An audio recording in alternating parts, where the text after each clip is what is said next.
بسم اللہ الرحمن الرحیم۔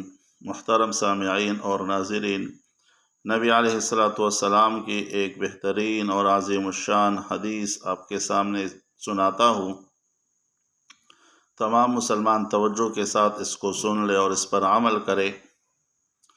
نبی علیہ الصلاۃ والسلام فرماتے ہیں کہ جب جمعرات کا دن آ جاتا ہے تو اللہ رب العزت اپنے فرشتوں کو بھیج دیتے ہیں جن کے پاس چاندی کے کاغذ ہوتے ہیں اور سونے کے قلم ہوتے ہیں، اور وہ فرشتے دیکھتے ہیں کہ کون مجھ پر جمعرات کے دن اور شب جمعہ یعنی جمعے کی رات، اسی طرح پھر جمعے کے دن کون مجھ پر درود شریف بیچتا ہے کثرت کے ساتھ، تو وہ فرشتے اس چاندی کے کاغذ اور سونے کے قلم سے جو ہے وہ لکھ لیتے ہیں۔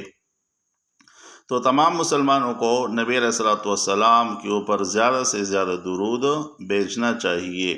آج بھی جمعے کی رات ہے، کل پھر جمعے کا دن ہے، تو زیادہ سے زیادہ درود شریف بھیجنا چاہیے۔